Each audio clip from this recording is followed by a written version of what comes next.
చిన్న ప్రార్థన చేసుకుని వాక్య భాగాన్ని ప్రారంభించుకున్నామండి. పరిశుద్ధుడ, ప్రేమ, నమ్మకం కలిగిన మా కన్న తండ్రి, నాయన మీ కుమారుడు సురేష్ బిడ్డను కోల్పోయినటువంటి బాధలో కూడా మీ బిడ్డ బలియాగం గురించి మాట్లాడుటకు తానే ఒక వేదికను కల్పించాడు. జీవమైన, చావైన, బాధ అయినా, రోగమైన మీరు తప్ప మీ వాక్యము ప్రకటించుటయే మా బాధ్యత తప్ప మరి ఏ బాధ్యత మా యందు లేదని ఎంతో చక్కగా తన క్రియల రూపంలో తెలియజేసిన మీ బిడ్డను జ్ఞాపకం చేసుకుని మంచి ఓదార్పును అనుగ్రహించండి. కొన్ని విషయాలు మీ బిడ్డలకు బోధింపబోచుండగా సందర్భోచిత, సమయోచిత, జ్ఞాన వివేకమును అనుగ్రహింపమని యేసుక్రీస్తు ప్రభువులు వారి పుణ్యనామంలో చిన్ని ప్రార్థనను వేడుకొనుచున్నాను మా కన్న తండ్రి, ఆమేన్. ఓకే పిల్లరా, మరి ఈరోజు ఒక 3 పాఠాలు మీ అందరూ ఉంచటం జరిగింది. వాటిలో కొన్ని పాఠాలు మనం ఆలోచిద్దాం పిల్లరా. ముందుగా సృష్టిమాంధ్యులకు సృష్టి నేర్పించు పాఠం అనేటువంటి లేఖన భాగాన్ని మనం ఆలోచిద్దాం. ముఖ్యంగా పిల్లరా, ఈరోజు సమాజం అంతా కూడా దేవుణ్ణి నమ్ముకుంటున్నారు, కానీ ఎందుకు నమ్ముకుంటున్నారు అనేది మాత్రం ముఖ్యమైనది, ప్రధానమైనది. దేవుణ్ణి అందరూ నమ్ముకుంటారండి. ఎవరి ఇష్టమైన దేవుళ్ళకి పేర్లేట ఆయా పేర్లతో ఆయా దేవుళ్ళని నమ్ముకుంటున్నారు. సరే, ఆ దేవుళ్ళు నిజమైన దేవుళ్ళు కారు అని, మనం నమ్ముతున్న ప్రభువే నిజ దేవుడని ఈ మార్గానికి వచ్చి ఈ దేవుని నమ్ముకుంటున్నాము. కానీ ఈ దేవుని మనం ఎందుకు నమ్ముకుంటున్నాం? ఏ కారణం వలన నమ్ముకుంటున్నాం? చాలామంది దేవుని ఏ కారణాల వలన నమ్ముకుంటారో తెలుసా? ఆయన్ని నమ్ముకుంటూ ఏదో ఒక మేలు జరిగిద్దని ఆయన నమ్ముకునే వాళ్ళే అధికులండి ఈరోజు క్రైస్తవులు. అంతే కదా, క్రీస్తుని నమ్ముకుంటే ఏం జరిగిద్ది? మేలు జరిగింది. కాబట్టి క్రీస్తు ప్రభువుల వారిని నమ్ముకుంటాం. క్రీస్తుని నమ్ముకుంటే ఉద్యోగం వస్తుంది కాబట్టి క్రీస్తుని నమ్ముకుంటాం. మీరు చాలా మంది మొక్కుబడులు చూడండి, క్రైస్తవ మొక్కుబడులు ఎలా ఉంటాయి? ప్రభువా, నాకు ఉద్యోగం లేదు, నేను నమ్ముకుంటా, నువ్వు గనక నాకు ఉద్యోగం ఇప్పిస్తే నీ చర్చకు వస్తా, నీ మతం పుచ్చుకుంటా. అదే పిల్లలు లేని గొడ్రాలు అనుకోండి, ఆమె ఎలాంటి కోరికలు కోరుకునిద్ది? ప్రభువా, నాకు పిల్లలను అనుగ్రహిస్తే నేను నిన్ను నమ్ముకుంటా, చర్చికి వస్తా, బాప్తీసం పొందుకుంటా. అంటే ఎలాగైపోయిందంటేనండి, దేవుడా నువ్వు నాకు ఇది చేస్తే నేను నువ్వు నమ్ముకుంటా, ఇది చేస్తేనే నమ్ముకుంటా, చేయకపోతే నేను నమ్మను. ఏమండి, యేసు ప్రభువును ఆనాడు కూడా కొంతమంది వెంబడించారండి. ఈనాడు మనం ఎలాగైతే వెంబడిస్తున్నామో ఆ రోజు కూడా ప్రభువును వెంబడించారు. అప్పుడు ప్రభువు వాళ్ళ గురించి ఎలాంటి సాక్ష్యం పలికాడో యోహాను సువార్త 6వ అధ్యాయం తీయండి. బైబిల్ గ్రంథాలు ఒకసారి మీరు ఓపెన్ చేసి యోహాను సువార్త 6వ అధ్యాయము 25వ వచనం నుంచి చదవండి. యోహాను సువార్త 6వ అధ్యాయము 25వ వచనం. 6:25. సముద్రపు అద్దరిని యేసుప్రభుని కనుగొన్నారట. ఎవరిని? యేసుప్రభు అట సముద్రం దగ్గర బోధన చేసేవాడు అండి. యేసుప్రభు ఇప్పుడు కూడా సముద్రం తీరం దగ్గర బోధ చేస్తూ ఉండేవాడు ఆయన తన జీవిత కాలంలో ఎక్కువగా. అక్కడ బోధ చేయించు ఉన్నప్పుడు ఆయన కనుగొని, బోధకుడా నీవెప్పుడు ఇక్కడికి వచ్చేసావు ప్రభు, నీ కోసం వెతుకుతున్నాం మేము, నీ కోసం ఇందాక నుంచి ఎక్కడెక్కడ ఉన్నాడా అని అన్ని చోట్ల వెతుకుతున్నాం. యెరూషలేములో ఎతికాం, గలిలయలో ఎతికాం, కపర్నహూములో ఎతికాం, ఎక్కడికైనా నువ్వు దొరకట్లేదు. ఏదో అలా ఇక్కడ సముద్రం దగ్గరకు వచ్చి ఇక్కడికి వచ్చేసావు, ఎప్పుడు వచ్చావు ఇక్కడికి నువ్వు అని అడుగుతున్నారండి. నెక్స్ట్ ప్రభు ఏమన్నాడు చూడండి, యేసు మీరు ఎందుకో తెలుసా నన్ను వెతుకుతుంది, మీరు ఎందుకో తెలుసా ప్రభు ప్రభు ప్రభు అని ఓతే కలవరిచ్చేస్తుంది. నా మీద ప్రేమతో కాదు, మీరు ఎందుకంటే నన్ను వెతుకుతుంది సూచనలను చూచుట వలన కాదు. ఏ సూచనలను చూచుట వలన కాదు, నేను నిజమైన ప్రభువునని దేవుడు వాగ్దానం చేసి మీ పాపాన్ని కడిగే ఆ పుణ్య పురుషులు నేనేనని చాలా సూచనలు మీకు చూపిస్తున్నాను కదా. ఈ సూచనలను చూసి అయ్యో మా పాపాన్ని కడిగే గొర్రెపిల్ల ఇతనేనా, మా పాపం నుంచి మమ్మల్ని విమోచించే మెస్సియా ఇతనేనా అని ఆయన కనుక్కొని పాపాన్ని పోగొట్టుకోవటానికి కాబట్టి వీళ్ళు వస్తుంది. ఎందుకు వస్తున్నారట చదవండి, సూచన వలన కాదు కానీ రొట్టెలు భుజించి తృప్తి పొందుట వలన నేలను వెతుకుచున్నారు. ఎందుకు వెతుకుతున్నారటండి ప్రభు? ఎందుకు వెతుకుతున్నారట? పాపాన్ని కడుక్కొని బ్రతకటానికి కాదట, రొట్టెలు భుజించి తృప్తి పొందుటకట. అంటే యేసు ప్రభువుని ఒకనాడు ఎందుకు వెంబడించారంటే, అనేక మంది ఎందుకు వెంబడించారు? తిండి కోసమే వెంబడించారు. ఈ రోజు కూడా అంతే. ఆ రోజు ఈ రోజు కదా మార్పు ఏమి లేదండి. ఈ రోజు కూడా ప్రభువుని వెంబడిస్తున్నారు. క్రైస్తవంలోకి వచ్చి ఇప్పుడు కూడా ఎందుకు వెంబడిస్తున్నారు? తిండి కోసమే. ఆ ప్రార్థనలోనే నాకు అర్థమైపోయింది. ప్రార్థనలోనే ఏమంటున్నాడు? ప్రభువు నాకు ఉద్యోగం ఇస్తే నేను వెంబడిస్తాను. ఉద్యోగం ఎందుకు? తిండి కోసం. ఉద్యోగం ఎందుకు? తిండి. అంటే ఉద్యోగం వస్తే వెంబడిస్తాను ప్రభు అంటున్నావు అంటే నువ్వు కూడా ఆయన ఎందుకోసం వెంబడిస్తున్నావు? రొట్టె కోసమే వెంబడిస్తున్నాడు. ఆ జాబితాకి ఎందుకు నువ్వు కూడా వచ్చేస్తావు. నిజంగా అండి, కుమారుడు కలగాలని ప్రార్థనలు పెట్టించేవాళ్ళు ఉన్నారు, కానీ కుమారుడిని కోల్పోయి ప్రార్థనలు పెట్టించేవాళ్ళు ఎవరు ఉన్నారండి? అయితే చాలా సంతోషం అండి తమ్ముడు, మొత్తానికి బిడ్డను కోల్పోయి కూడా సువార్త. చాలా చోట్లకు మేము సువార్తలకు వెళ్తాం. ఎందుకు బిడ్డ లేరయ్యా మా అమ్మాయికి, బిడ్డ కలగాలయ్యా, అందుకని మీరు సువార్త చెప్పండి అయ్యా, ఈ మంచి కోసమైనా దేవుడు మాకు బిడ్డను కలిగిస్తాడేమో. ఇలాంటి అవసరాల కోసం ప్రభు దగ్గరకు వచ్చి అవసరాల కోసం వాక్యాన్ని ప్రకటించేవారు ఉన్నారు, కానీ బిడ్డను కోల్పోయి పుట్టడు శోకంలో ఉన్నా కానీ ఏ మాత్రం పట్టించుకోకుండా నా ప్రభు వాక్యాన్ని ప్రకటించాలనుకునేవాడు సురేష్ కనపడ్డాడండి. నాకు చాలా సంతోషం. నిజంగా ప్రియులారా, ఈరోజు మనకు సృష్టి ఏం నేర్పిస్తుంది? అసలు మనం ఎందుకు ఈ భూలోకానికి వచ్చాం? మన చావు, మన జన్మల వెనుక పరమార్థం ఏంటి అనే విషయాలు కొద్దిగా మనం ఆలోచించే ప్రయత్నం చేద్దాం ప్రియులారా. ముందుగా ఈ సృష్టిలో దేవుడి కోసం కష్టపడిన కొన్ని జీవులు మనకు బైబిల్లో కనిపిస్తాయండి. ఒకసారి మీరు అందరూ కూడా మీ బైబిల్స్ ఓపెన్ చేసి సమూయేలు మొదటి గ్రంథాన్ని ఒకసారి మీరు అందరూ తెరవండి. దేవుడి కోసం ప్రాణాలు అర్పించిన కొన్ని జీవులు చరిత్రలో మిగిలిపోయాయి ప్రియులారా. సమూయేలు మొదటి గ్రంథము 6వ అధ్యాయాన్ని మీరు అందరూ ఒకసారి తీయండి. సమూయేలు మొదటి గ్రంథము 6వ అధ్యాయము. అక్కడ మీకు అందరికీ కూడా మందసాన్ని తీసుకెళ్ళిపోతారండి. ఎక్కడ తీసుకెళ్ళిపోతారు? మందసం అంటే తెలుసు కదా. మందసం అంటే అర్థం ఏంటి?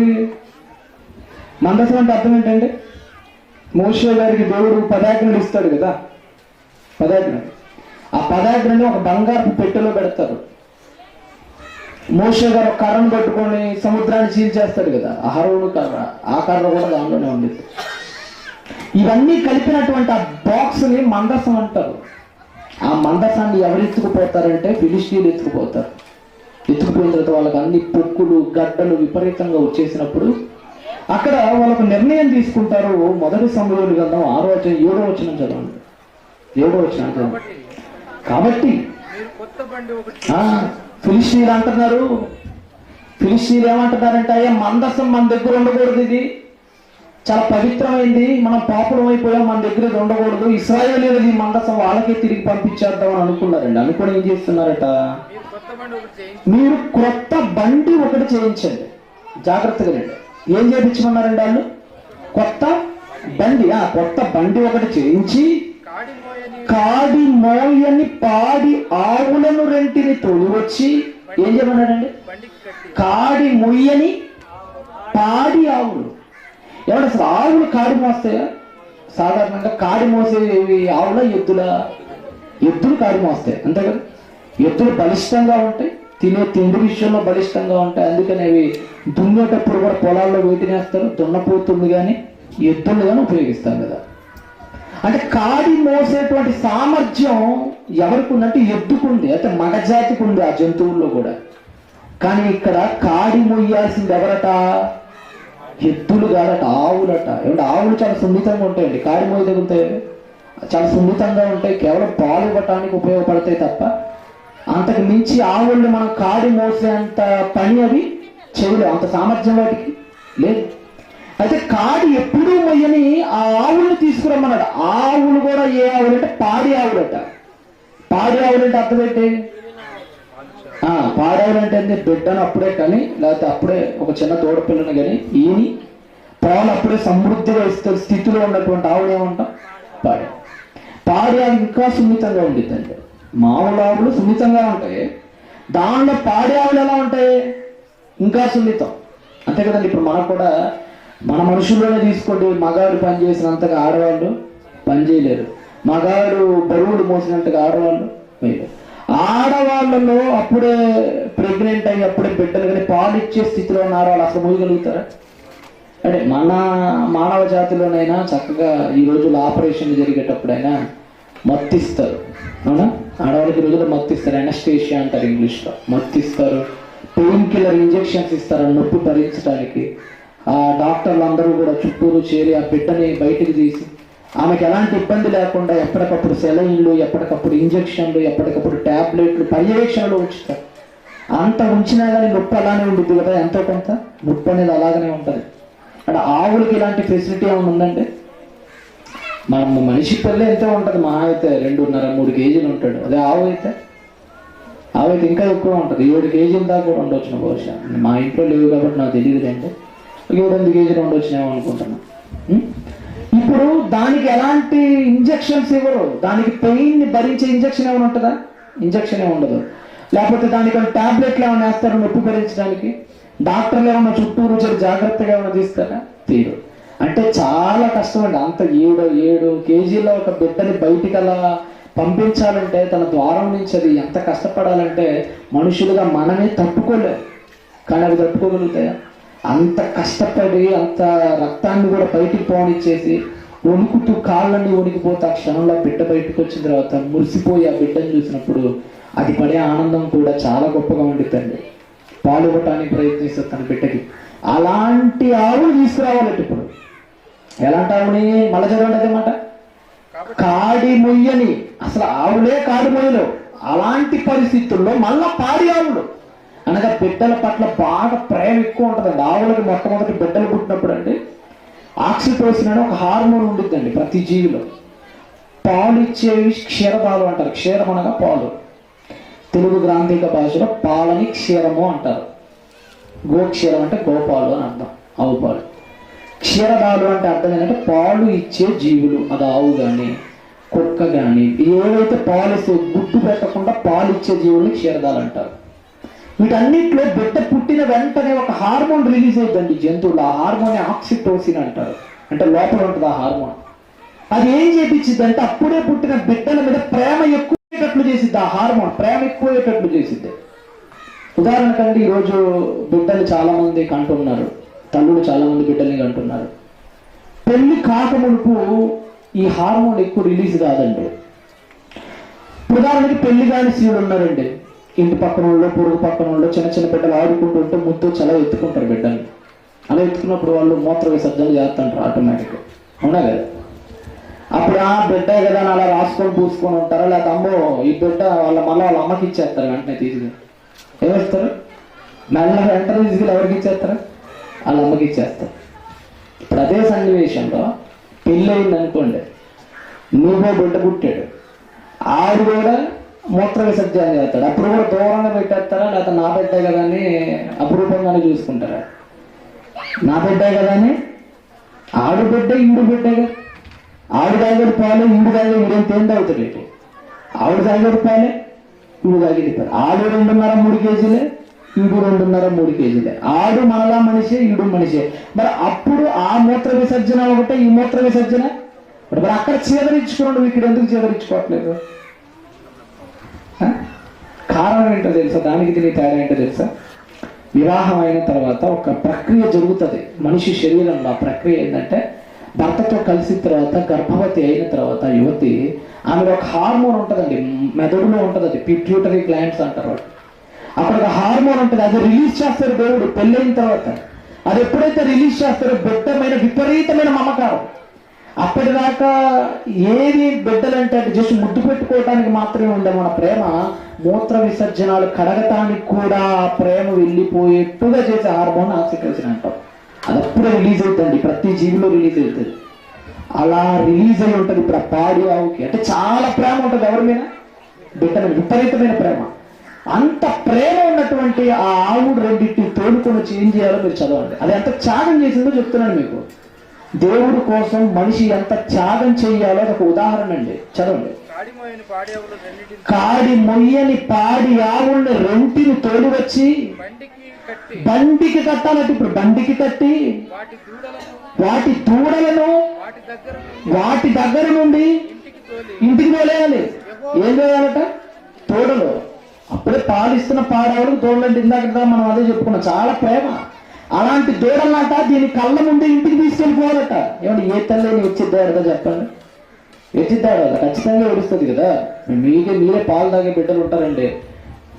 నర్సు వచ్చారు లేకపోతే డాక్టర్ వచ్చాడు వెంటనే అమ్మ ఉండకూడదు, నా బాబుని అలా తీసుకెళ్ళిపోయి పక్క తీసుకెళ్ళిపోతుంటే ఎలా ఉంటుంది? మనసు అంతా కలకమన్నట్టుగా బాధగా ఉండదు. 9 నెలలు పెంచాను, అది ఇంకా ఎక్కువ నెలలు వస్తుంది. అలాంటిది ఆ 2 తోడలు అలా తీసుకెళ్ళిపోతుంటే శరీరం అంతా కూడా కృషించిపోతుండే, చాలా బాధపడిపోతుందండి, కన్నీళ్ళు వచ్చేస్తాయండి ఆవులకు కూడా. అలాగే బిడ్డలు రెండింటిని తోలేయాలట. నెక్స్ట్ ఏం చేయాలి చదవండి, నెక్స్ట్ ఏం చేయాలి చదవండి. బిడ్డలను తోలేసి ఆ తోడలను తోలివేసి యెహోవా మందసమును ఆ బండి మీద ఎత్తి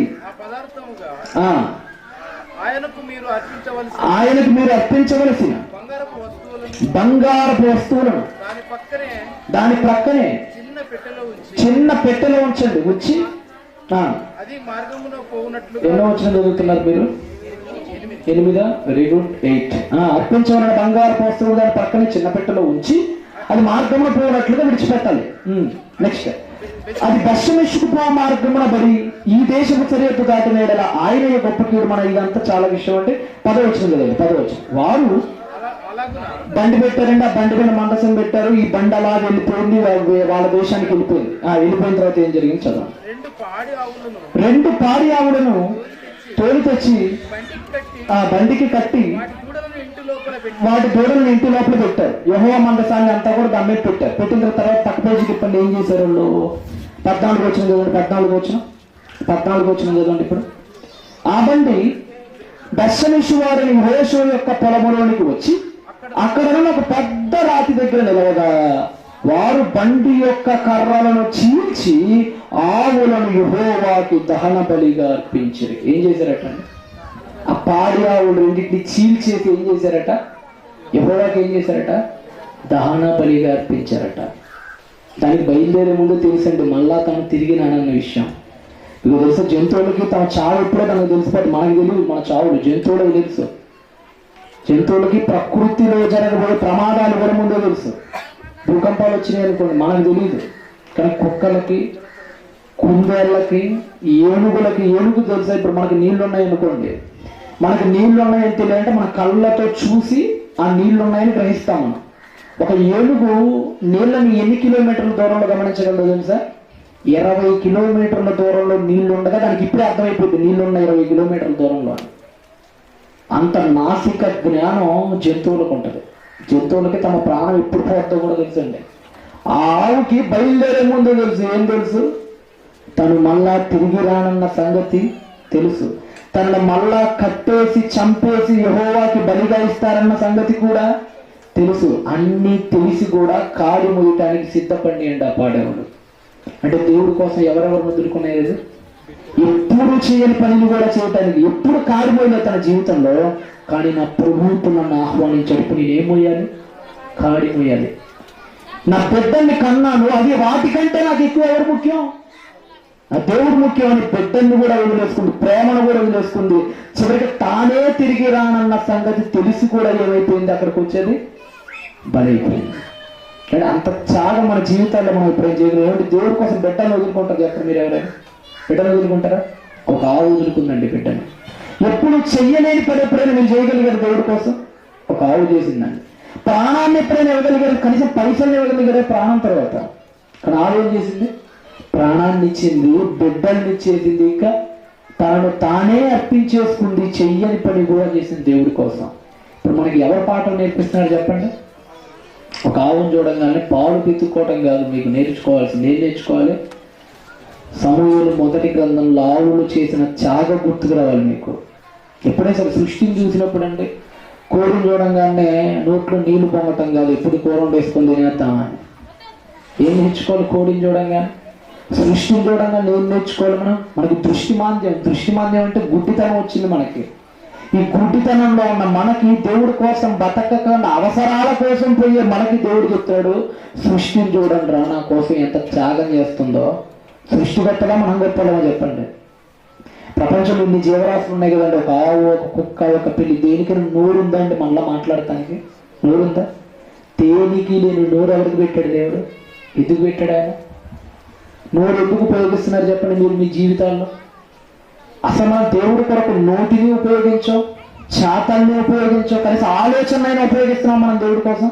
ఆలోచనలో దేవుడు ఉండడు, చేతల్లో దేవుడు ఉండడు, నోటి ఎందు దేవుడు ఉండడు.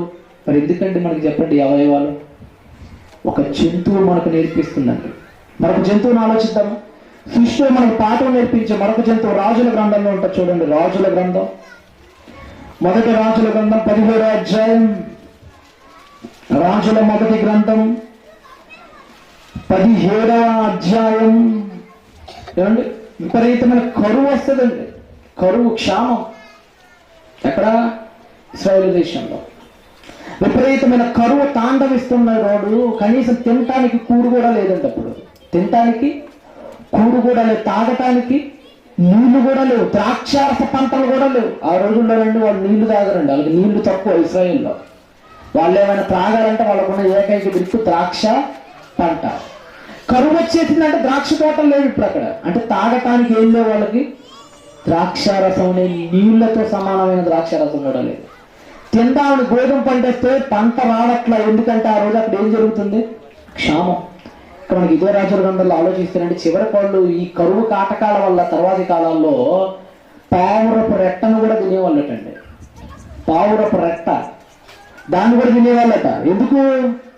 లేదు మరి పావురం ఉంది. పావురానికి ఉన్న గుణం ఏంటంటే దానికి కొద్దిగా లోపల జీర్ణ వ్యవస్థ అంతగా పనిచేయదు. ఒక జాంపండు తినిందంటే కొద్దిగా అరాయించుకుంటుంది, కొద్దిగా మూత్రం ద్వారా మల విసర్జన ద్వారా బయటకు వదిలేసింది. ఆ కొద్దిగా గింజలనైనా తిందామని చెప్పేసి వాటిని కూడా తిన్నారట.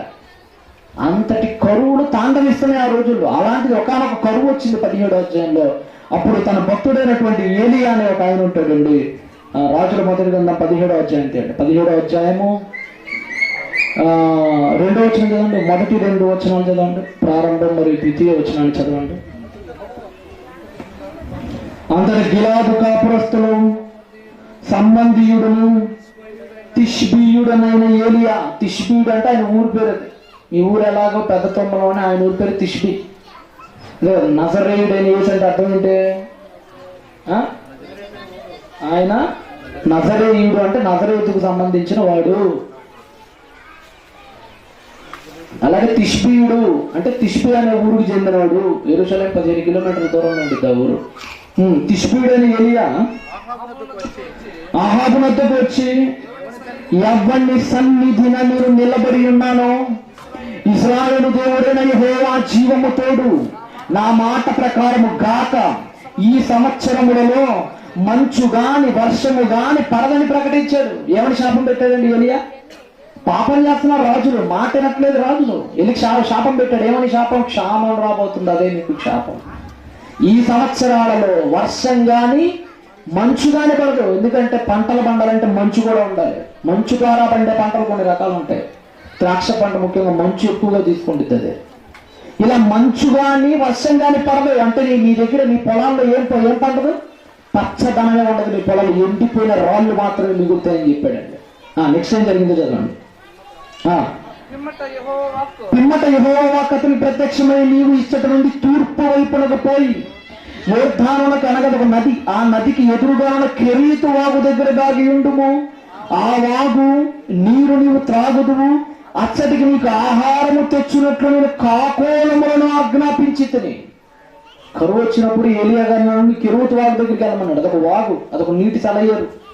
అక్కడికి వెళ్ళి కూర్చో, నీళ్లు తాగుతుండు అన్నాడు. మరి ప్రభు, మరి అన్నం ఎలా ప్రభు, రొట్టెలు ఎలా ప్రభు, మరి లేదు కదా అంటే ఆయన చెప్తున్నాడు, రొట్టెలు నేను తెప్పిస్తా. ఎలా తెప్పిస్తా? కాకోళము ద్వారా తెప్పిస్తా. కాకోళం అంటే ఏంటి? కాకులు. అంటే ఇప్పుడు ఏలియా గారికి ఆహారం ఏవి పెట్టుకొస్తాయట? కాకులా? కాకులు. ఎప్పుడెప్పుడట చదవండి దాన్ని కూడా. ఇప్పుడు తెస్తాయట అవి. ఇప్పుడు తెస్తాయట చదవండి.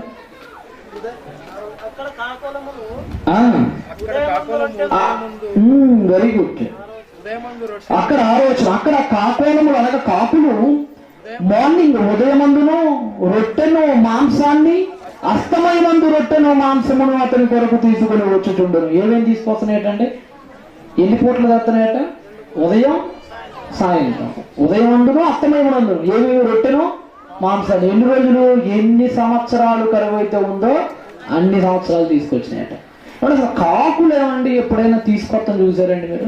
ఉన్నవి తీసుకుపోతాయి, కొత్తవి తీసుకొస్తాయి. ఎప్పుడైనా మీరు పల్లెలు అలా మిగిలిపోయినప్పుడు, పల్లెలు గడిగేటప్పుడు అక్కడ పెట్టండి, చిన్న చిన్న ఎముకలు కానీ చేప మొక్కలు కానీ మిగిలిపోయినప్పుడు కాకులు ఏం చేస్తాయి? తీసుకెళ్ళిపోతాయి. అంటే మన కాకులు అసలు చాలా మోసగత్తెలు అనమాట.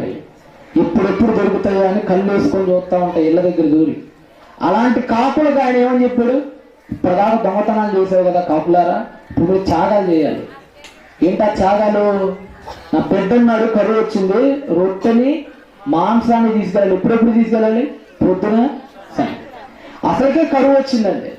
వీటికైనా ఆహారం ఉంటే మనుషులకే ఆహారం లేదు, మరి కాకులకు ఉండేది ఆహారం కదా. కరువు వస్తే అన్నీ ఒకటే, కరువు వచ్చినట్టు జంతువులు కూడా చచ్చిపోవాల్సిందే. ఆఫ్రికాలో కొన్నిసార్లు కరువు వస్తాయండి, బర్రెలు తినడానికి గడ్డి లేక చచ్చిపోతాయి, తాగటానికి నీళ్లు లేక, కుర్తి లేక ఆవులు ఎద్దులని చచ్చిపోతాయి. అంటే కరువు ఒక మనుషులకే ప్రమాదం కాదు, ఎవరికి కూడా ప్రమాదం, జంతుజాలానికి పక్షులకు కూడా ప్రమాదమే. నీళ్లు లేకపోతే అవన్నీ చచ్చిపోవాలి, తినడానికి తిండి లేకపోతే అవి చిన్న చిన్న పిట్టలు. ఇంకా మనమైనా 40 రోజులు బతకగలుగుతాం తిండి లేకపోతే, అవి 20 రోజులకు మించి 2 వారాలకు మించి బతకలేవు. అలాంటిది ఏమీ లేకపోతేనట కాకులట, అంటే వాటికి కూడా ఏమేస్తుంది లోపల? ఆకలి. మరి వాటికి కూడా లేదు తిండి. సరే వాటికే తిండి లేదురా బాబు అనుకునేటప్పటికి అవి మళ్ళా కష్టపడి ఎవరి కోసం తిండి తీసుకురావాలి? ఏలియా గారి కోసం తీసుకురావాలి. ఎవరు అంత ఆకలిగా ఉన్నప్పుడు రొట్టెలు చూడంగానే ఎలా ఉంటుంది చెప్పండి కాకులకి? మీరు ఉన్నారంటే బాగా ఆకలి వేసేస్తుందండి, ఎదురు బిర్యానీ తీసుకొచ్చి పెట్టారండి, ఎలా ఉంటుంది? నాలుగు మీరు ఏం పొంగిద్ది? పొంగుతా పొంగదు. నిజం బాగా ఆకలి వేసినప్పుడు తెలుస్తుంది అనుభవం ఎలా ఉండిద్ది అనేది. అంటే బాగా ఆకలి వేసినప్పుడు ఎదురు పచ్చడన్న ఉన్నా కానీ తినేస్తాం, అంతే కదా. ఆకలి ఏమారు కదట, ఆకలి నిద్ర సుఖం ఎరగదు, ఆకలి రుచి ఎరగదు అంటారు. అంటే ఆకలిగా ఉన్నప్పుడు ముందు ఆకలి తీరవటానికి గొడ్డు కారం కలుపుకొని అయినా తింటాం. ఇప్పుడు ఆ స్థితి ఎవరికి తటస్థించిందంటే ఇశ్రాయేల్లో కొన్ని సంవత్సరాల పాటు తటస్థించింది. గొడ్డు కారం లేని పరిస్థితి తటస్థించింది. ఆ రోజు ఆకులు ఎదురు, ఇప్పుడు రొట్టెలు ఉన్నాయి. వాస్తవానికి రొట్టెలు ఏం చేయాలి చెప్పండి? వెంటనే మింగి పక్కన పడేయాలి, దొరికినాయి మరి రొట్టెలు. కానీ ఇప్పుడు ఆ రొట్టెల్ని మింగకూడదు, లాలాజలం పొంగిద్దు, కంట్రోల్ చేసుకోవాలి. కంట్రోల్ చేసుకొని మింగకుండా ఆ రొట్టెల్ని పట్టుకొని ఎగురుకుంటూ కెరుగుతూ వాడి దగ్గరికి రావాలి. అంటే ఒక పక్షి ఎగరటం అంటే ఎంత శక్తి అయిపోతుందో తెలుసా మనకి? మనం పరిగెత్తితే ఎంత శక్తి అయిద్దో, పక్షి ఎగిరితే అంత శక్తి ఖర్చు అయిపోద్ది. ఆహారం లేదు, అసలుకే ఆకలి, దాంతో ఎగురుతూ ఉండాలి. అంటే పక్షికి ఏం ఖర్చు అయిపోద్ది? శక్తి. దానితో ఎలా ఎగరాలట? రొట్టెను పట్టుకొని ఎగరాలి. ఏమో రొట్టె పట్టుకుంటే దేంతో పట్టుకోవాలి చెప్పండి? దానికి 2 ఒకటే, ముక్కు నోరు. దాంతో ఆ రొట్టెల్ని పట్టుకోవాలి. ఒక రొట్టెలు ఎత్తే ఊరుకోడు, 2 మిగుతాడు ఎలియా. 2 రొట్టెలు వచ్చావు, ఆకలి అవుతుంది. పెద్దోళ్ళు బాగా తింటారు పల్లెటూరు ఉన్నప్పుడు. రొట్టెలు తీసుకురావాలి, ఆ రొట్టెలన్నింటినీ పట్టుకోవాలి. ఇప్పుడు 12 కాకులు ఉన్నాయనుకోండి, 6 కాకులేమో ఆ రొట్టెలు తీసుకురావాలి, మిగతా 6 కాకులేమో మాంసాన్ని తీసుకురావాలి. అర్థమవుతుందా? మరి మాంసం చూసినప్పుడు మనకేమో ఉరుగుద్ది, మరి వాటి పరిస్థితి అసలుకి కరువు దానికి తోడు. అంటే అలాగ నోటి దగ్గర పెట్టుకున్నా కానీ నోట్లో మేంగకూడదు, మిగిలిందంటే దెబ్బ మీద కొడతాడు దేవుడు. అలాగే పట్టుకోవాలి రొట్టెని, అలాగే పట్టుకోవాలి మాంసాన్ని, మెంగకుండా దానికి ఉమ్మంటకుండా చక్కగా శ్రేష్టంగా ఏలియా గారి దగ్గర తీసుకురావాలండి. అంటే ఎంత ఆకలిని కూడా ఏం చేసి అంటే చివరికి పాపం. మరి మీరు అర్ధగంట ఆగారంటే కేకలేక ఆకలి అవుతుంది బాబు మనం విడిచిపెడితే 2 ముద్దలు అన్నది వేస్తాం. అంటే మనకి తిండి కంటే తండ్రి తక్కువ, తండ్రి కంటే ఏది ఎక్కువ మనకి? తిండి ఎక్కువ. తిండి గుర్తొస్తే తండ్రి గుర్తుకురాడు మనకి. ఆకలి అయ్యిందా ఇక్కడ ఎండరండి, నాకు తెలుసు కదా. ఆకలి ఏంటంటే కాసేపు ఆదిక్కులు, ఒకసారి నైరుతి వైపు, ఇంకోసారి ఈశాన్య వైపు చూస్తుంటారు. ఎప్పుడెప్పుడు వదులుదామా, ఎప్పుడెప్పుడు తిందామని చూస్తుంటారు, అంతే కదా. ఇప్పుడే అక్కడ తలా వండుతున్నారు అనుకోండి, ఆ స్మెల్ అలా వస్తే తింటారా ఎవరైనా? వాక్యం ఇక్కడ బయటికి చెప్పే మనసులో తొందరగా ఇడిచిపెట్టాయి బాబు, రేపు పొద్దునైనా నేను వచ్చి బోధను ముందుని భుజించాలా, మాకు ఆకలి దేవుడు పిలుస్తున్నాడు అంటారు. వాటి దగ్గర రొట్టెని మాంసాన్ని తీసుకొచ్చి ఎక్కడ పెట్టారు? నోటి దగ్గర పెట్టాడు. అవి అసలు ఎంత కష్టపడి ఉంటాయో ఆలోచించుకొని కంట్రోల్ చేసుకోవడానికి. అసలు అక్కడ చిత్రం ఏంటంటే అది చావి కంట్రోల్ చేసుకోవాలి. ఇప్పుడు తినకుండా, అలా తినకుండా కంట్రోల్ చేసుకొని పొద్దున్న సాయంత్రం ఎవరికి పెట్టినాయండి? ఆ పక్షులు పాపం కష్టపడి ఎగురుకుంటూ వచ్చి మళ్ళీ ఏలియా గారికి పెట్టాలి, మళ్ళీ అవి సంపాదించుకోవాలి. మళ్ళీ ఎంత తిరుగులాడు ఉంటాయి. దేవుడు ఎక్కడెక్కడికి వెళ్ళమంటే అక్కడెక్కడికి వెళ్ళుంటాయి. ఆ రొట్టెలు ఏ మహానుభావుడు ఇచ్చుంటాడు, ఆ మాంసం ఎక్కడ దొరుకుండిద్ది. దేవుడు పంపించిన ఆ 2 తీసుకొని వచ్చి ఏలియా గారికి బాధ్యతాయుతంగా అప్పచెప్పినాయండి. నిజంగా చెప్పండి, ఇప్పుడు మనుషులు గొప్ప, కాకులు గొప్ప చెప్పండి? ఇప్పుడు పొద్దున్న స్తంభాల మీద కాకులు కనపడితే మీకు ఏం గుర్తుకురావాలి? చీపో అనకండి, ఏమనాలి? ఏ గ్రంథం గుర్తుకురావాలి మీకు? రాజుల మొదటి గ్రంథం. ఆవులను చూడంగానే ఏం గుర్తుకురావాలి? సమూయేలు మొదటి గ్రంథం. మీరు జంతువులు చూడంగానే మీకు వెంటనే మైండ్లో బైబిల్ గుర్తుకురావాలి. సందర్భాలు గుర్తుకురావాలి. కాకులు ఒకనాడు ఎంత త్యాగం చేసాము, నేను చేయొద్దా నా తండ్రి కోసం? ఆఫ్టర్ ఆల్ కాకే చేసింది కదా, దిక్కుమాలిన కాకి. మరి నేను ఆ తపన నీలో కలగాలి. దేవుడు అందుకనే చివరికి వాటి త్యాగాన్ని కూడా రాయించాడు బైబిల్లో. బైబిల్లో భక్తుల త్యాగంతో పాటు పక్షుల త్యాగాన్ని కూడా ఎందుకు రాయించాడంటే, ఆ పక్షిని చూసినప్పుడైనా నువ్వేం నేర్చుకుంటావని, బోధ నేర్చుకుంటావని, పాఠం నేర్పిస్తుందని. ఇలా ఎన్ని త్యాగాలు చేసినాయండి.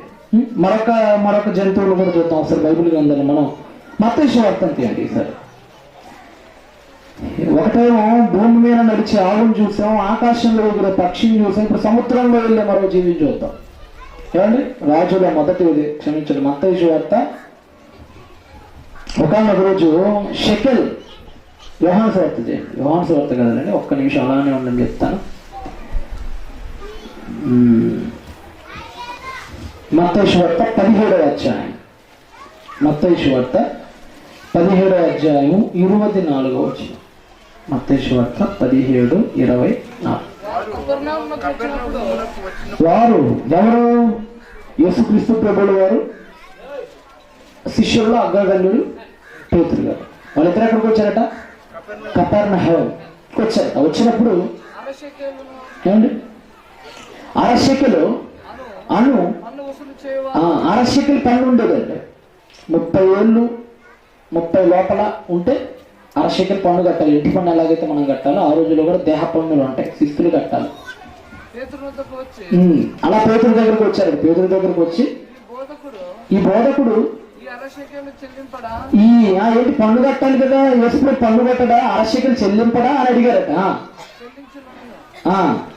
తన ఇంటిలోనికి వచ్చి మాట్లాడక మునిపే యేసు ఆ సంగతి ఎత్తి, సిమోనా నీకేం తోచున్నది?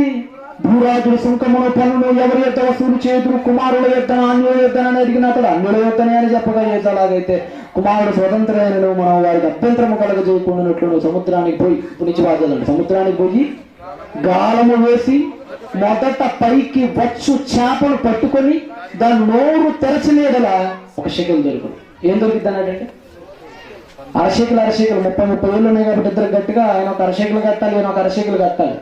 ఇప్పుడు అరశెకెలు అంటే అర్ధ రూపాయి అంత రూపాయి. ఇప్పుడు రూపాయి కావాలి ఎవరికి? యేసుప్రభుకి. వెంటనే ఏం చేశాడు? పేతురు ఒకసారి ఇక్కడ ఆయన అన్నాడు, చెప్పండి ప్రభు, సముద్రం కదా వాళ్ళు ఉంది, ఆ సముద్రానికి వెళ్ళు, నీకు బాగా వల పట్టడం బాగానే వచ్చింది కాబట్టి గేలమే వలై ఒక చేప ఇరుక్కునిద్ది. ఫస్ట్ ఏ చేప అయితే పడిద్దో దాని నోరుని అలా తెరవగానే ఏముంటుంది ఆ నోటి లోపల? ఒక రూపాయి, ఒక షెకెల్ దొరుకుతుంది మన భాషలో అయితే. ఆ షెకెల్ తీసుకొచ్చి పన్ను కట్టాను. ఏమని మీరు ఆలోచించండి, ఒక చేప ఏం దాచిపెట్టుకుని తనలో? డబ్బులు దాచిపెట్టుకుంది, పాకెట్ మనీ, అంతే కదా. మనం ఉన్నామండి ఈరోజు దేవుడి కోసం ఎప్పుడైనా జేబులో నుంచి రూపాయి తీసుకోగలుగుతున్నాం మనం? ఏదో చెప్పండి, మరి తింటానని అందరు ముందుకు వస్తారు కానీ దేవుడి కోసం మరి ఒక రూపాయి ఇవ్వాలి, ఎందుకంటే పని జరగదు అని అన్నప్పుడు ఎంతమంది చేతులు పడ్డాయి చెప్పండి? ఇక్కడనే కదా, ఏ సభలో ఎంతమంది చేతులు పడతాయి? వచ్చేది 2,000 మంది వచ్చారండి నేను మందకల్లో. వాళ్ళకి అప్పు 50,000-60,000 అయింది. వచ్చింది 2,000, చేయి పడలేదు అనేది వల్ల 12 మాత్రం పడింది. దేవుళ్ళ వల్ల చేయి, కానుకల దగ్గర మాత్రం చేయి రావట్లేదండి. అంటే ఎందుకు చెప్పండి? తింటయో తప్ప దేవుడికి ఇవ్వటం తెలీదా? చాలా మందికి గుణం లేదండి. కానీ ఒక చేప ఎలాంటిదంటే ప్రియులారా, ఒక చేప ఎలాంటిదంటే ఎప్పుడు దాచిపెట్టుకుందో తెలియదండి ఆ షెకెల్ మీద. అంతే కదా, అప్పుడప్పుడు పుణ్య స్నానాలకు అప్పుడప్పుడు వెళ్తూ ఉంటారు కదా, గోదావరి అని, కృష్ణ అని, పుష్కరాలు. అప్పుడు అలా ట్రైన్లో వెళ్ళేటప్పుడు అలా చిల్లర విసురుతూ ఉంటారండి, గమనించారో లేదండి? అవును కదా. అలాగనే ఆ సముద్ర తీరాల్లో కూడా మార్కెటింగ్ జరుగుతుంటుంది, ఇంపోర్ట్ అండ్ ఎక్స్పోర్ట్ ఏమంటారు దాన్ని, ఉత్పత్తి చేయటం అమ్మటం జరుగుతూ ఉంటాయి అన్నమాట. తెలుగులో అయితే ఉత్పత్తి అండ్ రవాణా వ్యవస్థ అంతా కూడా అక్కడ జరుగుతుంటుంది, ఇంపోర్ట్ అండ్ ఎక్స్పోర్ట్ అంటారు దాన్ని. అలా జరుగుతున్నప్పుడు వాళ్ళు కూడా మరి సముద్రాన్ని పూజిస్తారు. చాలా మంది సముద్ర దేవతను పూజించేవాళ్ళు ఆ రోజుల్లో. మరి ఓడల్లో అలా వెళ్ళేటప్పుడు తుఫాన్లు రాకుండా కాపాడు తల్లి అని చెప్పి వాళ్ళ దేవతలకు పూజ చేసుకొని చిల్లర విసిరేసేవాళ్ళు. ఇప్పుడు అలా చిల్లర విసిరేసినప్పుడు ఆ కాయని ఎవరు మింగారు? వచ్చి చేప మింగేసింది. చేప మింగే దాచిపెట్టుకుంది. ఎవరి కోసం ఇవ్వాలని? ప్రభువు కోసం ఇవ్వాలని పాకెట్ మనీ దాచిపెట్టుకుంది ఎవరు? చిన్న చేప. ఇప్పుడు యేసు ప్రభు వారి పేతురు డిస్కషన్ అది వినింది. వీళ్ళిద్దరు ఎక్కడ డిస్కషన్ చేసుకున్నారు చెప్పండి? బయట డిస్కషన్ చేసుకుని. ఈ డిస్కషన్ అంతా ఎవరున్నారు? చేప వినింది. అవునండి, మనం మాట్లాడే ప్రతి మాట చేపలు ఉంటాయి. సైంటిఫికల్గా కూడా ఇప్పుడు మనం మాట్లాడే ప్రతి మాట జంతుజాలాలు వింటాయి. సముద్రంలో ఉన్న జంతుజాలాలు వింటాయి. యేసు ప్రభు పేతురుకి మాట్లాడుతున్నటువంటి మాటలు, ఆ సంభాషణ అంతా ఎవరన్నారు? ఇప్పుడు చేప వినిందండి. సముద్రం అంటే చిన్నదా పెద్దదా చెప్పండి? చాలా పెద్ద. చిన్న కుంట కాదు, అది పెద్ద సముద్రం. ఇప్పుడు మాటలన్నీ వినింది. పేతురు గారి ఎక్కడ వలేస్తాడో తెలియదు ఇప్పుడు ఆ చేపకి. తెలియదా? సముద్రం చాలా పెద్దది. ఏ దిక్కునేది ఎక్కడ వలేస్తాడో తెలియదు. ఆ వల వేసేటప్పుడు మొట్టమొదట ఈ చేపే రావాలి, ఇంకో చేప రాకూడదు. ఎందుకంటే ఆయన మాట పోద్ది అక్కడ. ఇంకో చేప వచ్చింది అనుకోండి, అక్కడికి నోరు తెరిస్తే ఏముండదు, శకులు ఉండదు. అప్పుడు ఎవరి మాటకి కీర్తి పోద్ది? ప్రభు మాట తప్పిపోద్ది అక్కడ. ప్రభు మాట తప్పిపోకుండా ఉండాలంటే అన్ని చేపలు ఉన్నా కానీ ఏ చేప ముందెళ్ళాలి అక్కడికి? ఈ రూపాయి ఏ చేప అయితే మింగిందో ఆ చేప ముందెళ్ళాలి. అంటే అది ఎక్కడ సముద్రంలో వలేస్తాడో పేతురు తిరగకపోవడం మొత్తం తిరిగిందండి. సముద్రంలో తన చుట్టుపక్కల ఉన్న ప్రదేశాలను తిరిగి వల ఎక్కడుందో గుర్తుపట్టి ఆ వల దగ్గరికి వెళ్ళి మిగతా చేపలన్నిటికంటే పోటీ పడి ఎక్కడ పడిందో చివరికి వెళ్ళి వల. అంటే చావుకు దగ్గర పడినట్టు, వల అంటే ఊర్లోకి వెళ్ళిపోయినట్టు ఒక పిచ్చుకలాగా. అంటే చివరికి డబ్బులు ఇచ్చింది. ఎవరి కోసం ఇచ్చింది చెప్పండి? డబ్బులు. చేపలు చూడంగానే మనం ఏం నేర్చుకోవాలి చెప్పండి? దేవుడి కోసం ఏమి ఇవ్వగలగాలి మనం మన జీవితంలో? మన ధనాన్ని మనం ఇవ్వగలగాలి. దేవుడు కొన్ని అందుకనే రాయిచ్చేది. అవి చూసినప్పుడల్లా మనం ఏం నేర్చుకోవాలంటే ఒక పాఠం. ఎలాంటి పాఠం నేర్చుకోవాలంటే ఆవును చూసినప్పుడు బిడ్డల్ని త్యాగం చేయగలగటం, అప్పటిదాకా చెయ్యని పని చేయటం నేర్చుకోవాలి. కాకులను చూసినప్పుడు ఏం నేర్చుకోవాలి? ఆకలిని నియంత్రించుకుని దేవుడి కోసం ఎంత దూరమైనా పరిగెత్తడం నేర్చుకోవాలి. ఒక చేపను చూసినప్పుడు ఏం నేర్చుకోవాలి? మనకున్న డబ్బులు దేవుడి కొరకు తిరిగి ఇవ్వటం నేర్చుకోవాలి పిల్లలు.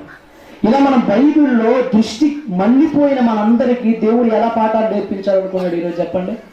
సృష్టిని చూపిస్తూ పాఠాలు నేర్పించాలనుకున్నాడు. మరి మీరు ఎంతమంది ఈ జంతువులు చేస్తున్నట్టు చేయగలిగారు చెప్పండి? బైబిల్లో ఎన్ని జంతువులు దేవుడి కొరకు కష్టపడి బలి అయిపోయినాడు. గొర్రె ఎన్నిసార్లు పాపాలు చేస్తారు, గొర్రెల్ని బలి ఇవ్వాలండి. అంటే ఎన్ని జంతువులు మన మారు మనసు కోసం బలైపోయినాయి ఆలోచించండి పిల్లల. చివరికి ఇది అంతా నేను ఒకటే విషయం చెప్తుంది, దేవుడి కోసం వదులుకోవటం నేర్చుకోండి. ఆశించటం కాదు. మనం ఈరోజు ఏమేమి ఆశిస్తాం చెప్పండి? దేవుడి కోసం భూములు కావాలని కోరుకుంటాం, బట్టలు కావాలని కోరుకుంటాం. కానీ బైబిల్లో ప్రవక్తలు ఎలాంటివి చేశారో తెలుసు. రోజు రాత్రి సభ నుండి దేవుడి కోసం ఒక వ్యక్తులు ఎంత కష్టపడ్డారో, వాళ్ళ లైఫ్నే వాళ్ళు ఎలా ఇచ్చేసారు. ఇప్పుడు జంతువులు కదా మార్నింగ్, ఆ రాత్రి కొంతమంది భక్తుల గురించి చెప్తానండి. అది వినినా మీలో దేవుడి కొరకు పనిచేయాలనే తపన రాకపోతే నీ కర్మ ఎవడు బాగుపరచలేడు. ఇక అలాంటి భక్తుల జీవిత చరిత్రని రాత్రి మనం ఆలోచిద్దాం. ఈరోజు పక్షుల గురించి మనం ఆలోచించాం పిల్లలు. ఈరోజు ఒక అబ్రహాం చూసుకోండి, దేవుడి కోసం వేటిని విడిచిపెట్టాడు చెప్పండి? దేవుడి కోసం అబ్రహాం వేటిని విడిచిపెట్టాడు చెప్పండి? భూముల్ని విడిచిపెట్టాడు. ఇంకా తన తండ్రి చనిపోయాడు, విడిచిపెట్టాడు. తండ్రిని అక్కడ విడిచిపెట్టాడు. అన్న చనిపోయాడు, హారం అన్నని విడిచిపెట్టాడు. ఇంకా భార్యకి బిడ్డలు లేరు. పుట్టక హాగరికి ఒక బిడ్డ పుట్టాడు. ఆయన పేరు ఏంటి? ఇష్మాయిల్. చివరికి దేవుడు ఇష్మాయిల్ కూడా ఏం చేయమని చెప్పాడు? పంపించేయమని చెప్పాడు. అంటే చివరికి ఎవరిని కూడా వదులుకున్నాడు ఆయన? ఇష్మాయిల్ అనే కొడుకును. ఇంకో కొడుకు పుట్టాడు, ఆయన పేరు ఇస్తారు. చివరికి ఆయన కూడా ఏం చేశాడు? ఆయన కూడా బలి కోసం వదులుకున్నాడు. ఇంకా లోతుతో ఏమైంది? గొర్రెల మంద దగ్గర గొడవ వచ్చినప్పుడు ఏం చేస్తాడు చెప్పండి? ఇలా గొడవ పడితే దేవుడికి మచ్చ ఏర్పడుతుంది. లోతు నీ ఇష్టమైంది నువ్వు ఎంచుకొని వెళ్ళిపోమని చెప్తాడు. అంటే దేవుడికి మచ్చ రాకుండా ఉండాలి. ఎవరిని కోరుకున్నాడు? మొదటి నుంచి తోడొచ్చిన అల్లుడు వరస అయ్యేవాడిని, తమ్ముడు వరస అయ్యేవాడిని కూడా వదులుకున్నాడండి. అంటే తండ్రిని వదులుకున్నాడు, కొడుకు అయిన ఇష్మాయిల్ని వదులుకున్నాడు, ఇస్సాకును వదులుకోవడానికి సిద్ధపడ్డాడు. తమ్ముడు వరస అయ్యే లోతును కూడా వదులుకున్నాడు. చివరికి రెండో భార్య అయినటువంటి దాసి అయిన హాగరును కూడా వదిలేశాడు. మన జీవితాన్ని ఎప్పుడైనా వదులుకున్నాం? అందుకనండి అది ఇంత మట్టుకు ప్రేమించాడు కాబట్టి అబ్రహాం గురించి దేవుడు ఎలాంటి స్టేట్మెంట్ ఇచ్చాడు? అబ్రహాం నాకేమవుతాడు? స్నేహితుడు. యాకోబు పత్రికలో ఉంటుంది కదా, ఏమంటాడు? అబ్రహాము దేవునికి స్నేహితుడు అని పేరు పొందినవాడు ఆయన ఉంటుందండి. అంటే దేవుడు స్నేహితుడు అనే పేరు ఎందుకు ఇచ్చాడు తెలుసు? అన్నింటినీ వదులుకోవటానికి కూడా సిద్ధపడ్డాడు. ఎందుకని మనకి సామెతలు 17:17 ఒక మంచి మాట ఉంటుంది. సామెతల గ్రంథం 17వ అధ్యాయం 17వ వచనం తీయండి. సామెతల గ్రంథం 17వ అధ్యాయం 17వ వచనం తీయండి. నిజమైన స్నేహితుడు విడువక ప్రేమిస్తాడు. దేవుడికి నువ్వు నిజంగా అబ్రహాముల స్నేహితుడు అవ్వాలనుకుంటే ఇప్పుడు ఆయన ఎలా ప్రేమించాలి? నువ్వు విడవకుండా ప్రేమించాలి. నిజంగా నువ్వు జంతుజాలాలు అలాగనే ప్రేమించేయండి పాపం దేవుణ్ణి. కానీ మనుషులు ఈరోజు అమ్మేసుకున్నారు. ఇస్కరియోతు యోధ ఏం చేశాడు చెప్పండి? చేప షెకెలిచ్చి ప్రభువుకి న్యాయం చేస్తే ఇస్కరియోతు యోధ ఆ షెకెల్ కోసమే అమ్మేశాడు. చేప గొప్పదా యోధ గొప్పదా చెప్పండి? చేప డబ్బు ఇచ్చింది ప్రభువుకి, యోధ ఏం చేశాడు? ఆ డబ్బు కోసం అమ్మేశాడు వాడు ప్రభువుని. అంటే మనుషుల కంటే ఏవి మేలు రకంగా తయారయ్యాయండి? జంతువులు. అందుకని యెషయా గ్రంథం 1:2 కూడా ఆయన మాట్లాడుతూ గాడిదలతో పోలుస్తూ ఏమండి మనం ఎప్పుడు తిట్టే 2 జంతువులతో ఆయన పోలిస్తే ఉంటాడు చూడండి. యెషయా గ్రంథం 1:2 చూడండి. యెషయా గ్రంథం 1:2 చదవండి పిల్లలు. యెహోవా మాట్లాడుచున్నాడు, ఆకాశమా ఈ వింత బలే గుందులు ఆలకించు, భూమి నువ్వు చెవియొగ్గు. నేను పిల్లలను పెంచాను, గొప్పవారిగా చేశాను. వాళ్ళకి అన్ని ఏం కావాలో అది ఇచ్చాను. నీరు కావటానికి నీరు ఇచ్చాను, గాలి కావాలంటే ఆక్సిజన్ ఇచ్చాను, పొద్దున్న వెలుగు కోసం సూర్యుని ఇచ్చాను, రాత్రి అదే సూర్యుడు ఉంటే ఇలాగే తట్టుకోలేరని చంద్రుని పెట్టాను. ఇంత చేశాను కదా, పెంచి పోషించాను కదా. వాళ్ళు నా మీద ఏం చేశారు? నా మీద తిరగబడి ఉన్నారు. ఎవరికంటే ఎవరి మీద చదవండి కింద. ఎద్దు తన కామందు ఎరుగును. అంతేకాదండి, ఎద్దులు చూడండి. ఏమంటే ఎద్దు మీరు వెనక మన నాగలి పెట్టి అది పెట్టండి, చక్కగా ఏం చేస్తుంది? ఎండలో పడి దేవుడి కోసం కష్టపడుద్ది, మీకోసం కష్టపడుద్ది ఇప్పుడు ఎద్దు. మరి మీరు ఎప్పుడైనా దేవుడి కోసం అలా ఎండలో ఒళ్ళొంచారా? అంటే ఇప్పుడు ఒక ఆవు ఉందండి, నిజంగా ఆవు అంతా దేవుడు అంతా గొప్పడు అంటారండి. ఆవు రోజు మీరు పిండంగా ఏమిచ్చింది చెప్పండి? ఆవు ఏమిచ్చింది? ఆవు పాలు ఇచ్చింది. మీరు దానికి పెట్టింది ఏంటి చెప్పండి? ఏం పెట్టరు మీరు దానికి? మంచి బిర్యానీ అని పెడుతున్నారు ఇటు రోజు 2 పూటల గడ్డి పెడుతున్నారు. మీకు పనికిరాదు కాబట్టి, లేకపోతే మీరే తినేసేవాళ్ళు. ఆకుకూరలు లేనట్టుగా గడ్డి పప్పు చేసుకొని తినేవాళ్ళు. అది పప్పు కూడా పనికిరాదు కాబట్టి ఏం చేశారు? ఇప్పుడు ఆవుకేసాం. ఇప్పుడు గడ్డి ఆవుకేస్తే తిరిగి మనకేమిచ్చింది చెప్పండి? పాలు ఇచ్చింది. ఎంత గొప్పగా ఉందండి అసలు వినటానికి. అప్పుడప్పుడు 2-3 సార్లు చెప్పాను. ఎక్కడ చెరుకు రసం ఉందనుకోండి, చెరుకు రసం తాగుతారు కదా. చెరుకు రసం మిషన్లో వాడు ఏం పెడతాడు? చెరుకు గడలు పెడతాడు. అప్పుడు వెంటనే కింద నుంచి ఏమొస్తాయి? చెరుకు రసం వస్తుంది. అంటే చెరుకు రసం వచ్చిందంటే వీడు వెనకమాల ఏం పెట్టాడు? చెరుకు గడలు పెట్టాడు. బత్తాయి రసం రావాలంటే ఏం పెడతాడు చెప్పడు? దాన్ని బత్తాయి పెడతాడు. ఇప్పుడు ఆవు నుంచి పాలు వచ్చింది, నువ్వు పెట్టింది పాల పిండి ఏమైనా పెట్టావు దానికి? ఏం పెట్టాను? అప్పుడు అది ఏమి ఇవ్వాలి? గడ్డి రసం ఇవ్వాలి. చెరుకు గడ పెట్టినప్పుడు చెరుకు రసం ఇచ్చినప్పుడు గడ్డి పెడితే గడ్డి రసం ఎండిపోయినట్టు రావాలి. పాలు ఎలా వస్తున్నాయి చెప్పండి? ఎవరు చేశారు దీన్ని? ఎవరు చేశారు చెప్పండి? ఇంత గొప్ప అద్భుతాన్ని సృష్టిలో ఎవరు చేశారు చెప్పండి? దేవుడు. అంటే నీకు పనికిరాంది అన్ని దానికి వేస్తుంటే అది నీకేమిస్తుంది? పనికొచ్చే శ్రేష్టమైన పాలన ఇస్తుంది. అంటే ఎంత ప్రేమించారు చెప్పండి దేవుడు మనల్ని. ఈ సృష్టిలో ప్రతి జంతువు మన కోసమేనండి. ఒక గొర్రె పిల్ల కూడా ఎవరి కోసం బతుకుతుంది చెప్పండి? మన కోసమే. మరి మనం దేవుడి కోసం బతుకుతున్నాం. ఈరోజు ప్రపంచంలో ఉన్న ప్రతి జీవి మన కోసం సర్వస్వాన్ని ఇచ్చేస్తుంది. ఒక కోడి చూడండి, కోడి గుడ్డు పెట్టుతుంది. ఆ గుడ్డు ఎవరికి? మనకే. ఆమ్లెట్ మింగేయటం, మనకు దొరికిందంటే మింగేయటం. చివరికి ఆ కోడి కూడా ఏమైపోతుంది మన కోసం? ఏమండి వాస్తవానికి కోడి ఏమనుకోవాలి చెప్పండి? ఏమనుకోవాలి కోడి? జీవితం నాదొక జీవితమేనా? నేను పెట్టిన గుడ్లు మింగేస్తున్నారు, చివరి నన్ను కూడా మింగేస్తున్నారు. నేను ఎందుకు ఇలా కోసం బతకనండి? ఎప్పుడైనా గంప కింద నుంచి పడిపోయింది ఎగిరేది? పడిపోలే. గుడ్డలు మింగుతామని తెలిసినా చివరికి దాన్ని కోసేస్తామని తెలిసినా గంపలోనే ఉంటుంది నీకోసం. అక్కడే నీ చుట్టూనే తిరుగుతూ ఉంటుంది అది ఎప్పుడు. అంటే ఇంతగా ప్రేమిస్తున్నాయి కదా మనల్ని జంతువులు, ఇంతగా ప్రేమించేటట్లు చేశాడు కదా. మరి మనం దేవుడి కోసం ఇంత ప్రేమిస్తున్నామా? ఆలోచించండి ఒకసారి, మీరు మనసు పెట్టి ఆలోచించండి. మనం ఒక ఆవుకి వ్యర్థాన్ని ఇస్తే అది తిరిగి మనకు అర్థవంతమైన పాలు ఇస్తుంది. దేవుడు మనకు వ్యర్థాన్ని ఇచ్చాడా మంచిదాన్ని ఇచ్చాడా? మనకు మంచిగా ఇచ్చాడు ఆయన. దేవుడండి చాలాసార్లు చెప్పాను, మహా అయితే మీ తల్లిదండ్రులు మీకు ఎన్ని కూరగాయలు పెట్టి ఉంటారు చెప్పండి? ఇప్పుడు దాకా మీరు తిన్న వాటిల్లో ఎన్ని కూరగాయలు తిని ఉంటారు చెప్పండి? మీరు ఆకుకూరలు ఎన్ని రకాలు తిని ఉంటారు? మహా అయితే ఒక పాలకూర తిని ఉంటారా? ఇంకా ఒక గోంగూర ఎక్కువ, ఒక గోంగూర తిని ఉంటారు. ఇంకా ఒక బచ్చల కూర అండి, ఒక తోటకూర అండి. ఇంకా మహా అయితే ఎన్ని రకాలు లెక్క పెడితేనే గుర్తు రావట్లేదండి. ఎన్ని ఉన్నాయి చెప్పండి? మహా అయితే ఎన్ని రకాలు తిని ఉంటారు? ఒక 10 రకాలు తిని ఉంటారు మహా అయితే. ఒక 20, 25 అంతేనా? అసలు ప్రపంచంలో మొత్తం ఎన్ని ఆకుకూరలు ఉన్నాయో తెలుసా మీకు? ఎన్ని రకాల కూర మొక్కలు ఉన్నాయో తెలుసా ఈ ప్రపంచంలో? 3,95,000 కూరలు ఉన్నాయంట. ఎన్ని ఉన్నాయి? 3,95,000. నువ్వేది తిన్నా పట్టుమని 10 నెలల నువ్వు. శాస్త్రవేత్తలు ఏం చెప్తున్నా తెలుసు రోజు, ఈ భూమి మీద ఉన్న ఆకుకూరలన్నిటినీ తినాలంటేనట, ఈ భూమి మీద ఉన్న కూర మొక్కలన్నిటిని తినాలంటే పుట్టినప్పుడు పాలు కూడా తాగటం మానేసి తింటాం మొదలు పెడితే వాటిని. అంటే పుట్టినప్పుడు 5 వేలు పాలు తాగుతుంది, ఆ పాలు కూడా మానేసి పుట్టినప్పటి నుంచే తింటాం మొదలు పెడతానట. తిన్న కూర తినకుండా, అంటే ఈరోజు ఈ కూర తిన్నాం కదా, మళ్ళీ మధ్యాహ్నం వేరే కూర, మళ్ళీ సాయంత్రం వేరే, మళ్ళీ రేపు అలా తినిన కూర తినకుండా, తినిన కూరని తినకుండా పుట్టినప్పటి నుంచి తింటే నీ 70 ఏళ్ళు అయినంత వరకు తిన్న కూర తినకుండా రోజు తింటే ఒక రోజు 16 పూట్ల తినాలంట. ఎన్ని పూట్లట?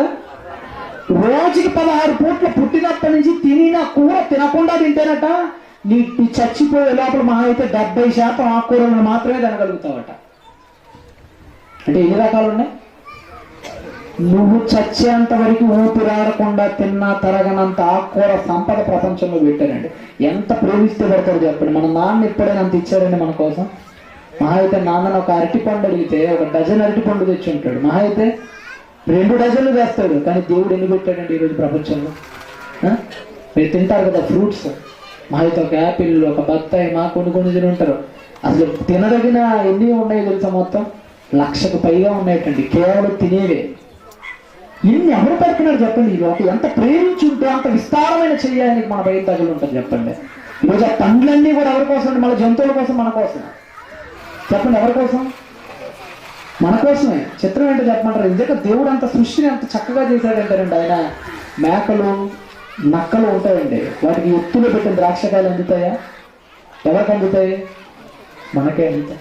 మన చింతపులు చెట్టు ఎక్కిద్ది, కానీ తినగలిగిద్దా వాటిని?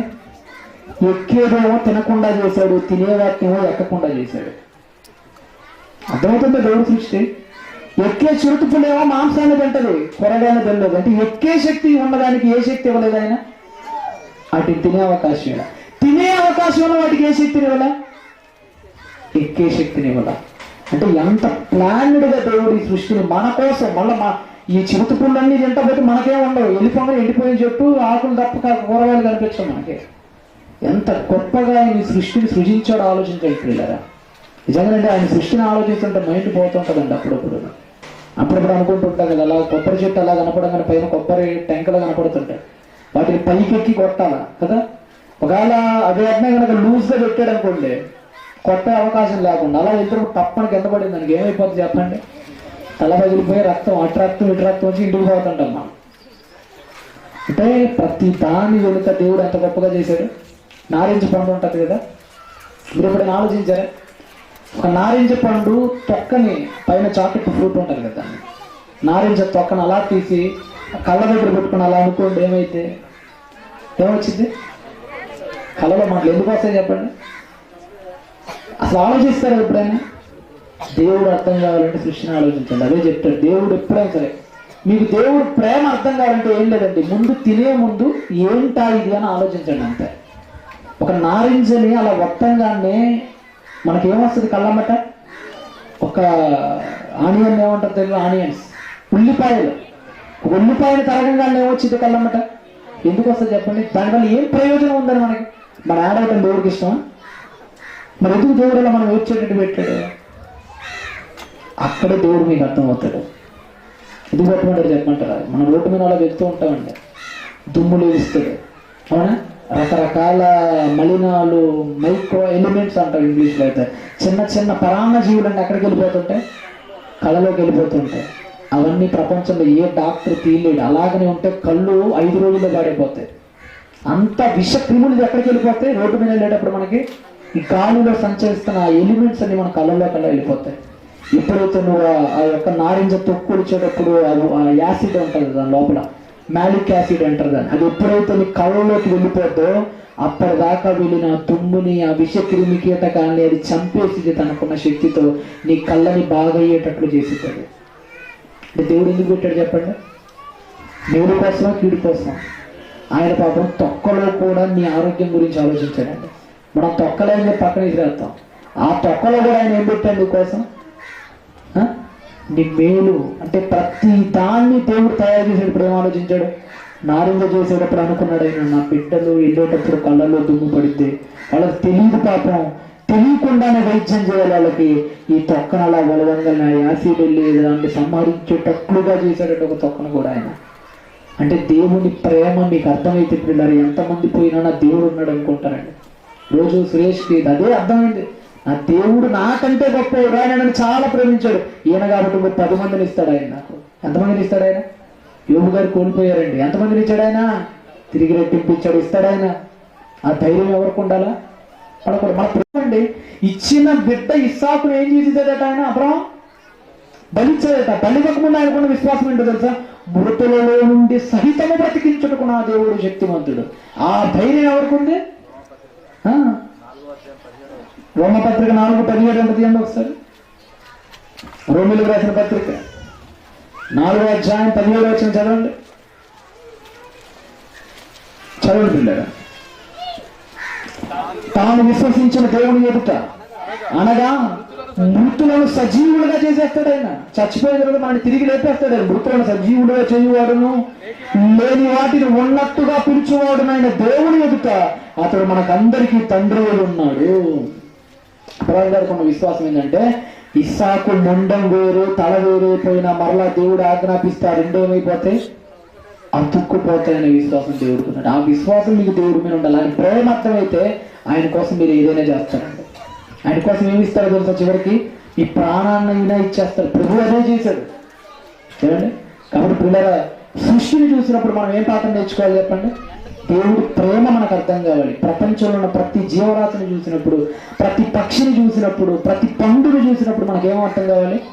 ఆయన ప్రేమ ఏంటో అర్థం కావాలి. కాబట్టి పిల్లల సృష్టి ద్వారా మనకి గుడ్డి వాళ్ళైన దృష్టి మాంజులు ఏం పాఠం నేర్చుకోవాలి చెప్పండి? ఏం పాఠం నేర్చుకోవాలి? ఇప్పుడు ఈ సృష్టిని చూసి మనం ఏం నేర్చుకోవాలి? దేవుని ప్రేమ ఎంత గొప్పది, మన పట్ల ఆయనకున్న జాగ్రత్త, మన పట్ల ఆయనకున్న ఏమంటారు కేర్ అంటాం కదా, ఆయన అంతా కేర్ తీసుకుంటున్నాడు మన పట్ల. అదేవిధంగా ఒక జంతుజాలాన్ని చూసినప్పుడు ఆయన కోసం మన ప్రాణాలు ఎలా ఇవ్వాలి, డబ్బును ఎలా ఇవ్వగలగాలి, ఇంకా ఆహారాన్ని నియంత్రించుకుని ఎలా కష్టపడాలి అనే విషయాలు మనం నేర్చుకోవాలి పిల్లరా. మరి మళ్ళా ఇంకొక క్లాస్లో మనం ప్రారంభించుకుందాం. మధ్యాహ్నం అయిపోతుంది కనుక మనం 3 పాఠాలు ఇచ్చాం. మళ్ళీ ఇంకో పాఠం కూడా 10 నిమిషాల్లో స్టార్ట్ చేసుకుందాం. కళ్ళు మూసుకొని చిన్న ప్రార్థన చేసుకుందాం. పరిశుద్ధుల ప్రేమ నమ్మకము కలిగిన మా కన్న తండ్రి నాయన, మీ బిడ్డలకు ప్రభు ఇలా దృష్టిమాంజలైపోయిన మాకు ఈ లోకం కళ్ళు తెరవంగానే మీ ప్రేమ మాకు గుర్తుకు రావాలి ఆయన. ఒక ఉల్లిపాయను తరిగేటప్పుడు మీరు మా ఎదుట ఎందుకు ఆ యాసిడ్ని దానిలో పెట్టారు? ఒక నారింజ త్రొక్కు ఒలిచేటప్పుడు ఎందుకు ఆ యాసిడ్ని మాలో దానిలో పెట్టారు? ఒక ఆవుకు గడ్డి వేయటం ఏంటి? అది తిరిగి శ్రేష్టమైన పాలు ఇవ్వటం ఏంటి? ఒక కోడి పురుగుల్ని తిని బతకటం ఏంటి? అది తిరిగి మాకు మంచి శ్రేష్టమైన రుచికరమైన ఆహారం ఒకటి ఏంటి? ఇప్పుడు కాకుల్ని చేదరించుకుంటాం కానీ అవి చేసిన త్యాగాలు మాత్రం మేము మర్చిపోతున్నాం. ఒక ఆవు ఎప్పుడూ చేయని పనిని బిడ్డల్ని కూడా విడిచిపెట్టి చావుకు సిద్ధపడి, ఒక కాకి ఆకలిని లోపల బిగించేసుకొని పంటి కింద జాగ్రత్తగా పెట్టుకొని సంవత్సరాల పాటు రోజు బదులు కష్టపడి సంపాదించి మీ బిడ్డలకు ఇచ్చింది.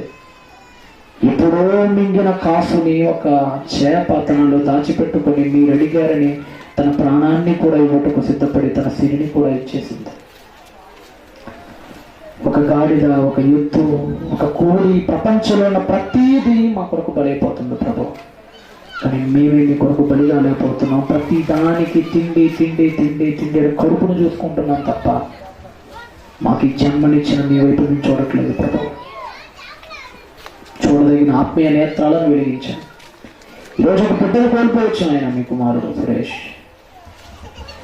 10,000 మంది కుమారుల కంటే శ్రేష్టమైన బహుమానాన్ని ఎదగిన సమర్థులు మీరు.